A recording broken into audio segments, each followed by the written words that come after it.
Anak Kos Story. Melihat bahwa kepala polisi tidak kompeten, segera menyuruh pasukan dari Seoul untuk menyelidiki kasus ini. Dan Yang Dongso pergi mengikuti upacara pemakaman Heo Sang-do. Tetapi dia tidak tahu bahwa pembunuh juga di sana. Saat tidak ada yang melihat, pembunuh mencari bawahan Heo Sang-do, melihat ke arah Yang Dongso, kemudian mengeluarkan sebuah kertas yang tertulis, "Ada yang memakai pisauku membunuh Heo Sang-do."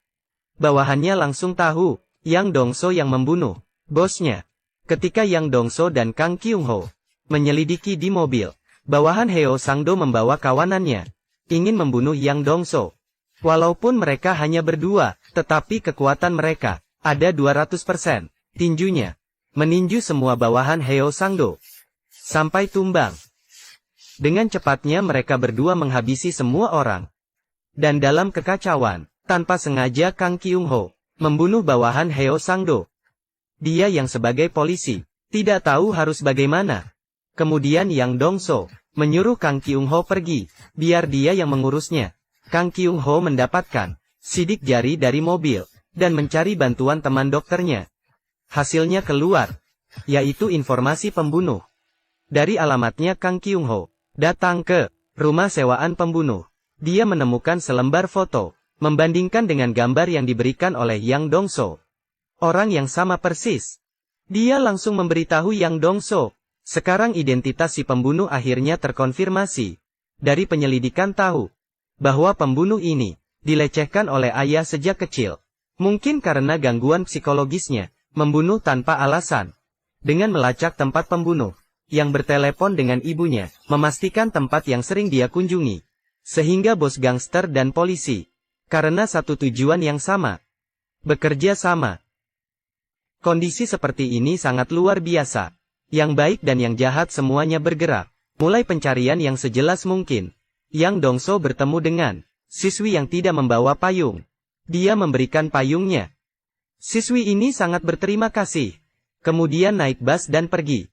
Tetapi ini semua dilihat oleh pembunuh yang sedang berada di dalam mobil. Malam hari, Yang Dongso dan bawahannya sedang makan. Mereka melihat kasus pembunuhan di televisi. Korbannya adalah siswi yang tadi. Di sampingnya terlihat payung yang Yang Dongso berikan. Yang Dongso benar-benar marah.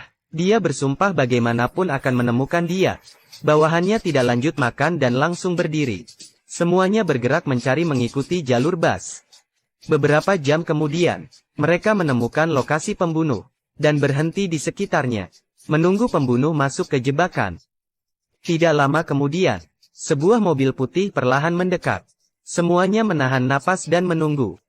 Tidak terpikir pembunuh yang licik ini, sepertinya menyadari sesuatu, menginjak gas penuh dan menabrak mobil Yang Dongso.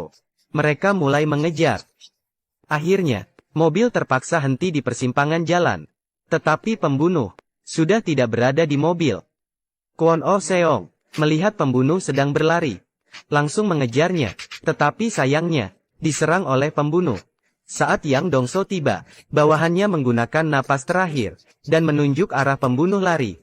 Melihat saudara yang sudah mengikuti dia bertahun-tahun terbunuh, Yang Dongso benar-benar marah. Dia mengikuti jejak darah dan sampai di KTV. Saat ini pembunuh sedang mengancam seorang siswi dan sembunyi di kamar mandi. Yang Dongso seperti kerbau yang marah, langsung mendorong jatuh pintu kamar mandi. Tinjunya yang sebesar karung itu tidak bisa dihentikan. Memukulinya hingga pembunuh jatuh pingsan. Kemudian Yang Dongso membawa pembunuh ke sebuah gudang kosong, dan lanjut memukulinya, sampai pembunuh teriak dan menangis kesakitan. Kemudian Yang Dongso mengeluarkan parang, berencana membunuh pembunuh langsung. Tetapi di saat itu, Kang Kyung-ho membawa mobil masuk, dan menabrak Yang Dongso, kemudian membawa pembunuh, untuk terima sanksi hukum. Siapa yang tahu karena bukti tidak cukup, tidak dapat dihukum mati, atau mungkin dihukum, tetapi hanya beberapa tahun. Pembunuh sangat arogan di pengadilan.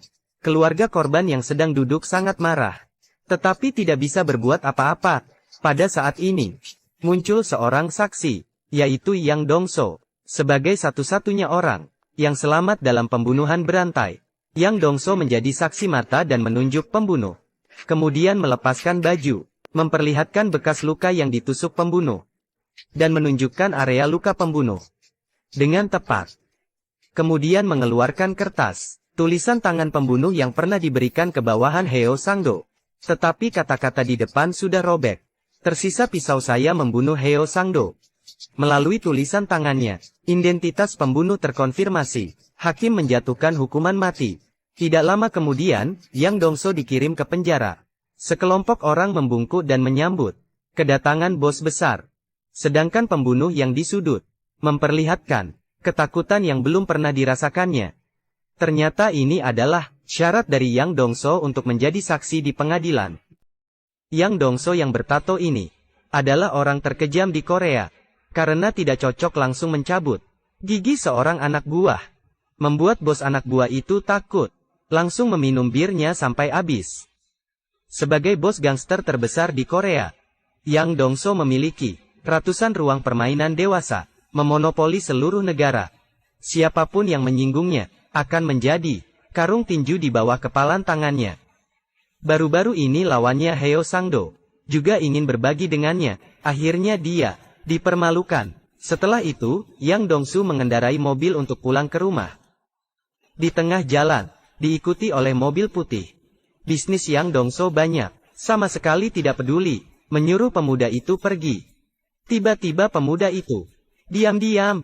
Ketika melihat Yang Dongso membalik, menusuknya dengan pisau. Dia itu bos gangster, meskipun terluka parah, tetapi juga tidak membiarkannya. Tidak lama kemudian, Yang Dongso mengambil pisau lawan, menusuk bahunya dengan kuat. Pemuda itu bukan lawannya Yang Dongsu, berencana melarikan diri dengan mobilnya. Dengan cepat sampai, menabrak Yang Dongso.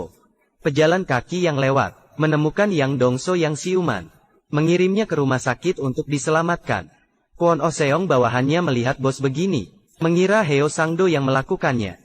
Jadi membawa ratusan bawahan, mengacaukan beberapa tempat Heo Sangdo. Ketika Yang Dongso sadar dan memberitahu Kwon Oseong, orang yang menyakitinya adalah orang gila, Heo Sangdo tidak mungkin melakukan ini. Lalu menulis plat nomor, agar bawahannya pergi mencari sebuah mobil putih. Di saat ini, polisi yang bernama Kang Kyung-ho datang, mengatakan bahwa orang yang menyerang Yang Dongso kemungkinan adalah orang yang mereka cek akhir-akhir ini, pembunuh berseri. Dan Kang Kyung-ho ini juga bukan polisi biasa. Dia membenci kejahatan, tidak bermoral untuk menyelesaikan kasus. Dijuluki anjing gila oleh orang. Tapi ketuanya tidak bertindak, sengaja menyembunyikan kejahatan orang, malah mentransfer Kang Kyung-ho menangani kasus biasa. Kang Kyung-ho hanya bisa menyelidiki secara diam-diam.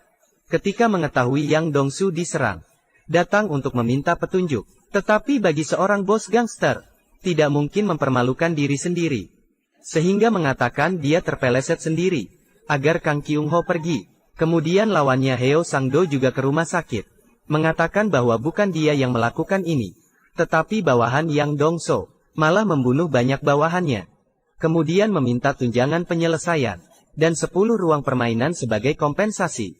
Yang Dongso tahu ini kesalahannya, setuju untuk membayar tunjangan penyelesaian. Tetapi tanpa ruang permainannya, Heo Sangdo juga tahu diri, tunjangan penyelesaian saja tidak apa-apa, tetapi saat ingin pulang, malah mempermalukan Yang Dongso, mengatakan bahwa seorang bos gangster malah disakiti oleh pemuda kecil. Sangat memalukan. Kata-kata inilah yang membuat Yang Dongso dipermalukan. Seketika sadar dan berencana dan bersumpah akan balas dendam. Kemudian mencari tukang gambar dari ingatannya, menggambar orang yang menyakitinya itu. Di saat yang bersamaan, pembunuh itu juga tidak duduk diam. Di stasiun tol, dia bertujuan untuk membunuh sopir yang mengeluh bahwa membesarkan anak terlalu melelahkan. Membuat pembunuh mengingat kejadian tragedis dia waktu kecil. Kemudian mengambil pisau, menusuk belasan tusuk ke sopir itu. Di saat ini kita sudah melihat muka si pembunuh. Kemudian pembunuh membawa mobil orang itu pergi, tidak terpikirkan di dalam mobil masih berbaring seorang sopir yang beristirahat. Siapa kamu? Karena begitu, orang tak bersalah lainnya ikut terbunuh. Tetapi saat berkelahi, pisau yang sering digunakannya terlempar keluar, terjatuh di jalan. Yang Dongso Walaupun banyak bawahan, tetapi mau mencari satu orang di kota besar, sangatlah sulit. Akhirnya Yang Dongso bekerja sama dengan Kang Kyung Ho. Dia mengeluarkan uang dan tenaga. Kang Kyung Ho menggunakan sumber daya polisi.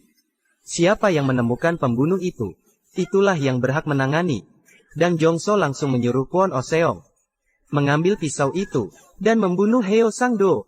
Membunuh lawannya itu, tidak perlu membayar tunjangan penyelesaian. Juga bisa menyalahkan ke pembunuh. Hal ini pun, juga berhasil untuk kemajuan kasus. Di pisau ini, terdeteksi, semua DNA yang terbunuh. Akhirnya bagian kepolisian berubah. Atasan